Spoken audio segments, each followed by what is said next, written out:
Hello everyone, welcome to my channel. आज की video में हम लोग 12th क्लास की बीएसटी चैप्टर 3 पढ़ेंगे, जो कि है व्यावसायिक वातावरण। आज हम लोग एक ही वीडियो में सारा टॉपिक देखेंगे कि क्या क्या पढ़ना है। फर्स्ट है व्यावसायिक वातावरण की परिभाषा दे तथा उसकी प्रकृति एवं विशेषताओं को लिखे। व्यावसायिक वातावरण से आशय उन समस्त आर्थिक, सामाजिक, राजनीतिक तथा तकनीकी घटकों से होता है जो प्रत्यक्ष या अप्रत्यक्ष रूप से व्यावसायिक क्रियाकलापों को प्रभावित करते हैं। व्यावसायिक वातावरण दो प्रकार के होते हैं। फर्स्ट होता है आंतरिक वातावरण तथा दूसरा होता है बाह्य वातावरण। बाह्य वातावरण पर व्यवसाय का कोई नियंत्रण नहीं होता है, जैसे ग्राहक, आपूर्तिकर्ता, ऋणदाता, सरकारी नीति, व्यावसायिक नीति और संगठनात्मक ढांचा इत्यादि। यानी कि जो ये सब है, यानी कि कस्टमर है, उसके बाद सप्लायर है लेंडर, और गवर्नमेंट पॉलिसी और बिजनेस पॉलिसी और ऑर्गेनाइजेशन स्ट्रक्चर जो है उसमें बाह्य वातावरण का कोई भी कंट्रोल नहीं होता है। उसके बाद हम लोग देखेंगे व्यावसायिक वातावरण की प्रकृति और विशेषताएं, जिसमें फर्स्ट है गत्यात्मक। पर्यावरण में निरंतर परिवर्तन के कारण इसमें भी परिवर्तन होते रहता है। फलस्वरूप व्यवसाय को भी अपनी नीति एवं योजनाओं को परिवर्तन करना पड़ता है। यानी कि जो बिजनेस है उसमें भी उसकी पॉलिसी और उसके प्लानिंग्स को टाइम टू टाइम चेंज करना पड़ता है। सेकेंड है जटिलता। व्यावसायिक वातावरण जटिल प्रकृति का होता है। इसमें कई प्रकार के आंतरिक एवं बाह्य घटक शामिल होते हैं। थर्ड है जोखिम एवं अनिश्चितता। व्यावसायिक वातावरण जोखिम एवं अनिश्चितता से भरा होता है तथा घटकों में होने वाले परिवर्तन का अनुमान लगाना व्यवसाय के लिए कठिन होता है। यानी कि जो बिजनेस है वो जोखिम बेस होता है। यानी कि बिजनेस है तो उसमें जोखिम होना ही होना है, जिसका अनुमान लगाना बहुत ही मुश्किल होता है। फोर्थ है सापेक्षता। व्यावसायिक वातावरण का संबंध स्थानीय परिस्थितियों से होता है, जिसके कारण विभिन्न देशों में तथा एक ही देश में विभिन्न भागों में इसमें भिन्नता होती है। यानी कि विभिन्न देशों यानी कि अलग अलग देशों में या एक ही देश में अलग अलग भागों में इसको डिवाइड किया जाता है या अलग अलग उसका ब्रांच होता है। 5 है पारंपरिक निर्भरता। इसमें होता है व्यवसाय तथा पर्यावरण एक दूसरे पर निर्भर रहते हैं और दोनों एक दूसरे से प्रभावित होते हैं।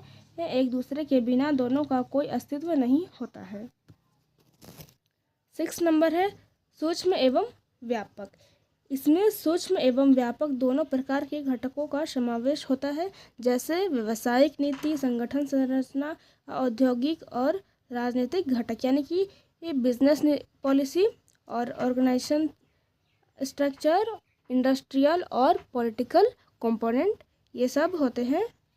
सूक्ष्म एवं व्यापक दोनों शामिल होते हैं। सेकेंड नंबर है इसमें व्यावसायिक वातावरण के विभिन्न प्रकार का व्याख्या करें। व्यावसायिक वातावरण को दो भागों में विभाजित किया गया है।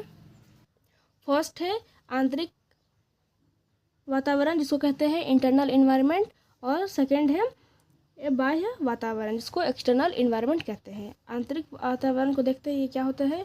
आंतरिक वातावरण से आशय व्यवसाय के अंदर मौजूद उन घटकों से होता है जो प्रत्यक्ष या अप्रत्यक्ष रूप से व्यवसाय को प्रभावित करते हैं। आंतरिक घटक व्यवसाय के नियंत्रण में होते हैं। कुशल प्रबंधक द्वारा इसके प्रभाव को कम किया जा सकता है, जैसे व्यवसाय की नीतियाँ, संगठन संरचना, उत्पादक प्रणाली, कर्मचारी इत्यादि। यानी कि ये जो है बिजनेस का पॉलिसी है और ऑर्गेनाइजेशन का स्ट्रक्चर, जो बिजनेस अपना स्ट्रक्चर बनाया हुआ है या प्रोडक्शन का सिस्टम है, वो इंटरनल एनवायरनमेंट का अंडर में आता है। इसको वो आंतरिक वातावरण जो है वो अपना कंट्रोल में कर सकता है। यानी कि आंतरिक वातावरण है जो इन सबको कंट्रोल करता है। सेकेंड नंबर है बाह्य वातावरण। बाह्य वातावरण से आशय उन बाहरी घटकों से होता है जो व्यवसाय के कार्य प्रणाली को प्रत्यक्ष या अप्रत्यक्ष रूप से प्रभावित करते हैं। बाहरी घटकों पर व्यवसाय का कोई नियंत्रण नहीं रहता है। यहाँ पे देखिए, यहाँ पे था जो ऊपर में, जो वहाँ पे नियंत्रण रहता है और ये बाह्य में नियंत्रण नहीं रहता है। जैसे ग्राहक, प्रतियोगिता, तकनीकी घटक, राजनीतिक घटक, ऋणदाता इत्यादि। यानी कि जो ग्राहक प्रतियोगिता है, तो ग्राहक किसी का भी कंट्रोल में नहीं होता है ना। और टेक्निकल कंपोनेंट या पॉलिटिकल कंपोनेंट, ये भी बाह्य वातावरण का कंट्रोल में नहीं है। यानी कि ये जो चीज़ें हैं वो सब कंट्रोल में नहीं है, और जो आंतरिक का ये सब कंपोनेंट है वो सब इसके कंट्रोल में है। थर्ड पॉइंट है इसमें, उदारीकरण की परिभाषा है तथा उसके प्रभावों को लिखे। उदारीकरण से आशय व्यवसाय तथा उद्योगों पर लगे प्रतिबंधों को कम करना होता है तथा उन्हें स्वतंत्रता प्रदान करना होता है। यानी कि जो भी प्रतिबंध होता है ना, उसको कम करना होता है और उनको स्वतंत्र करना होता है। उदारीकरण नीति के अंतर्गत 6 उद्योगों को छोड़कर शेष सभी उद्योगों को लाइसेंसिंग से मुक्त किया गया है। उसके बाद है उदारीकरण का प्रभाव। उदारीकरण का व्यवसाय तथा उद्योगों पर निम्नलिखित प्रभाव पड़ता है। इसमें फर्स्ट है, लघु उद्योग की निवेश की सीमा को बढ़ा दिया जाता है। यानी कि जो छोटे छोटे उद्योग होते हैं उनके निवेश की जो सीमा है वो उसको बढ़ा दिया जाता है। सेकंड नंबर है, लाइसेंसिंग में छूट देने से औद्योगिक विकास में बढ़ावा मिलता है। यानी कि जो भी इंडस्ट्री है उसको लाइसेंस दिया जाता है तो वो ज़्यादा विकास करता है और ज़्यादा ग्रोथ करता है। थर्ड है, उद्योगों को विदेशों से मशीन एवं अन्य पूंजीगत माल की आयात में सरकार से अनुमति लेने में छूट दिया जाता है। यानी कि जो वो इंडस्ट्री है उसको वो फॉरेन से भी जो भी सामान या मशीनरी मंगाना होता है उसमें की अनुमति में भी छूट दी जाती है। यानी कि कोई परमिशन लेने की कोई ज़रूरत नहीं है। यही है उदारीकरण, है ना। अब है फोर्थ नंबर, उदारीकरण के अंतर्गत उच्च प्राथमिकता वाले उद्योगों को विदेशों से टेक्नोलॉजी का आयात करने के लिए सरकार की अनुमति की आवश्यकता नहीं होता है। यही चीज़ हम अभी बोले कि जो भी सामान मंगाना पड़ता है विदेश से तो उसके लिए सरकार से परमिशन लेने की ज़रूरत नहीं पड़ती है। 5 नंबर है, 100% निर्यात करने वाले उद्योगों को भारी छूट प्रदान की जाती है। यानी कि जो उद्योग है वो निर्यात करते हैं, यानी कि जो वो दूसरे कंट्री में एक्सपोर्ट करते हैं सामान, उन सबको वो भारी छूट दी जाती है। फोर्थ टॉपिक है, निजीकरण से क्या आशय है। निजीकरण के प्रभाव को लिखें। निजीकरण से आशय सरकारी स्वामित्व एवं नियंत्रण के अधीन आने वाले औद्योगिक इकाई को और निजी क्षेत्र से हस्तांतरित किए जाने से है। उसका उद्देश्य देश के आर्थिक तथा औद्योगिक विकास की गति प्रदान करना होता है। निजीकरण का जो मेन मोटिव होता है वो देश का आर्थिक और औद्योगिक विकास का ग्रोथ करना होता है। निजीकरण के प्रभाव, इसमें फर्स्ट है, निजीकरण के एक कारण औद्योगिक क्षेत्र में निजी क्षेत्र से निवेश में वृद्धि हुआ है। सेकंड नंबर है, इससे निजी क्षेत्र के उद्योगों के विकास एवं विस्तार को प्रोत्साहन मिला है। थर्ड नंबर है, इससे देश के औद्योगिक एवं आर्थिक विकास में वृद्धि हुआ है। फोर्थ नंबर है, निजीकरण के कारण विनिवेश प्रक्रिया को बढ़ावा मिला है। सार्वजनिक क्षेत्र के वैसे उपक्रम जो घाटे में चल रहे थे, सरकार उसमें अपनी हिस्सेदारी कम कर रही है। 5 नंबर है, सार्वजनिक क्षेत्र के लिए सुरक्षित उद्योगों को निजी क्षेत्र के लिए खोलना। फिफ्थ टॉपिक है, वैश्वीकरण की परिभाषा दे तथा व्यवसाय एवं उद्योगों पर इसके प्रभावों को लिखे। वैश्वीकरण एक ऐसी प्रक्रिया है जिसमें देश की अर्थव्यवस्था को विश्व के अर्थव्यवस्था के साथ एकत्रित किया जाता है। इसका उद्देश्य अंतर्राष्ट्रीय व्यापार के क्षेत्र का विस्तार करना तथा प्रत्यक्ष विदेशी निवेश को बढ़ावा देना होता है।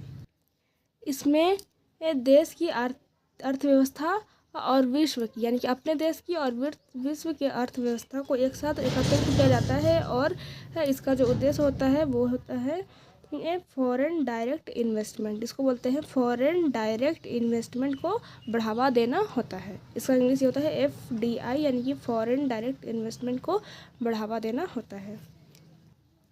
वैश्वीकरण का प्रभाव, इसमें फर्स्ट है आयात निर्यात प्रबंधकों को कम किया जाता है। यानी कि आयात और निर्यात में जो भी प्रबंधक लगता है, जो भी पाबंदी लगती है, उसको कम किया जाता है।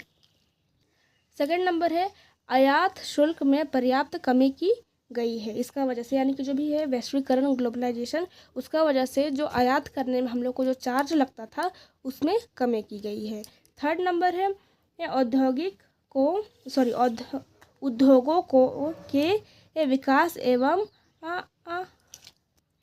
आधुनिकीकरण के लिए विदेशी टेक्नोलॉजी की आयात को छूट दिया गया है। यानी कि वही चीज़ जो था वो उसमें निजीकरण में ये भी यही था कि जो उद्योग का विकास के लिए विदेशों से टेक्नोलॉजी का सामान मंगाने के लिए यानी कि इंपोर्ट करने में छूट दिया गया है। 5 नंबर है इसमें 100% निर्यात करने में लगे उद्योगों को सर्वोच्च प्राथमिकता दी गई है। यानी कि जो है वो निर्यात करने में जो भी उद्योग है उनको परमिशन दिया गया है। 6 नंबर है विदेशी कंपनियों को भारत में अपना उपक्रम स्थापित करने का स्वतंत्रता प्रदान की गई है। यानी कि जो फॉरेन का जो कंपनी होता है उसको इंडिया में अपना स्थापित करने का परमिशन दिया गया है, जिससे कि आर्थिक विकास में भी हेल्प हो सके। 7 नंबर है बहुराष्ट्रीय कंपनियों को औद्योगिक इकाई की स्थापना के लिए विभिन्न प्रकार की सुविधाएं एवं रियायत प्रदान की गई है। यानी कि जो फॉरेन कंपनियां हैं उनको स्थापित करने के लिए काफ़ी सारे सुविधाएं प्रदान की गई है। लास्ट टॉपिक है सरकारी नीति में परिवर्तन का व्यवसाय एवं उद्योगों पर पड़ने वाले प्रभावों का वर्णन करें। फर्स्ट नंबर है बहुराष्ट्रीय कंपनियों से धमकी। उदारीकरण के फलस्वरूप भारत में बड़ी संख्या में बहुराष्ट्रीय कंपनियों का प्रवेश भारतीय कंपनियों के लिए खतरे की घंटी है ना। यानी कि जो बाहर से कंपनी ये इंडिया में आया है तो इंडिया की कंपनी को बहुत सारे प्रॉब्लम हो रहे हैं। यह उत्तम तकनीकी के कारण उनके द्वारा बाजार में अच्छे किस्म की वस्तु वो सस्ते दामों पर बेच रही है, वही दूसरी ओर रोजगार के नए अवसरों का सृजन कर रही है। यानी कि जो फॉरेन कंपनियां हैं उनके पास अच्छे टेक्नोलॉजी है, जिसके कारण वो बाज़ार में अच्छी और सस्ती वस्तुएं बेच रही हैं और रोजगार यानी कि एम्प्लॉयमेंट भी मिल रहा है। सेकंड नंबर है प्रतियोगिता। उदारीकरण एवं वैश्वीकरण नीति के कारण देश में बहुराष्ट्रीय कंपनियों के प्रवेश को स्वतंत्रता प्रदान की गई है, जिसके कारण भारत में बड़ी संख्या में विदेशी कंपनियों की स्थापना हुई है, जो भारत में घरेलू उद्योगों के लिए बाजार में कड़ी प्रतियोगिता उत्पन्न करती है। यानी कि जो भारत की जो वो कंपनी है उनके लिए एक कंपटीशन बन गया है कि उनको हराना है, इस टाइप का प्रतियोगिता चल रहा है। थर्ड नंबर है क्रेता बाजार। एक समय भारत विक्रेता बाजार था। बाजार में विक्रेताओं का एकाधिकार था। उत्पादकों की मांग अधिक थी और पूर्ति कम थी। बाजार में उत्पादों का अभाव था, यानी कि उत्पाद जो थे वो कम था और जो डिमांड था है ना वो ज़्यादा था। विक्रेता द्वारा बाजार में उत्पाद को मनमाने मूल्य पर बेचा जाता था। जो पहले जो सामान कम था तो मनमाना दाम यानी कि ज़्यादा दाम पर बेचा जाता था। उदारीकरण नीति के कारण देश में बड़ी संख्या में उद्योगों की स्थापना हुई और बाजार में विक्रेताओं का एकाधिकार समाप्त हो गया है ना। उसके बाद बाजार में पर्याप्त मात्रा में वस्तु एवं सेवाएं उपलब्ध है तथा ग्राहकों द्वारा अपने सुविधानुसार वस्तु क्रय किया जाता है। यानी कि पहले जब फॉरेन इंडस्ट्री नहीं था तो डिमांड अधिक था और सप्लाई कम होता था, लेकिन जब से फॉरेन इंडस्ट्री इंडिया में आया है तो वो वस्तु और सेवा उपलब्ध हो गई है, जिससे कि ग्राहक अपने सुविधा अनुसार वस्तु को खरीद रहे हैं। 4th नंबर है विश्वव्यापी टेक्नोलॉजी। सरकारी नीति में परिवर्तन के परिणाम स्वरूप भारत में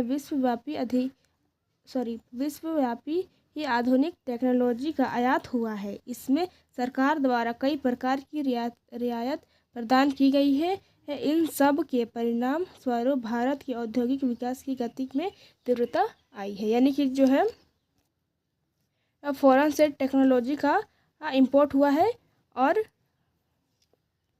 औद्योगिक विकास की गति ज़्यादा स्पीड हो गई है और ज़्यादा ग्रोथ कर रही है। 5th नंबर है बाजार उन्मुखीकरण। उत्पाद एवं बाजार विपणन प्रक्रिया का प्रमुख अंग होता है। एक में उत्पाद को प्राथमिकता दी जाती है तो दूसरे में बाजार या ग्राहक को दी जाती है। ग्राहक को यहाँ पे हो जाएगा फुल स्टॉप, ग्राहक को, यानी कि फर्स्ट में जो है वो उत्पाद को प्राथमिकता दी जाती है और सेकंड में बाजार और ग्राहक को, है ना। उसके बाद सरकारी नीति में परिवर्तन के कारण उद्योगों की संख्या में काफ़ी वृद्धि हुई है और बाजार में एक ही प्रकार की वस्तु कई उत्पादक निर्माता मौजूद है। यानी कि एक ही वो सामान को अलग अलग डिज़ाइन से या अलग अलग तरीके से बना रहे हैं। ऐसे में निर्माताओं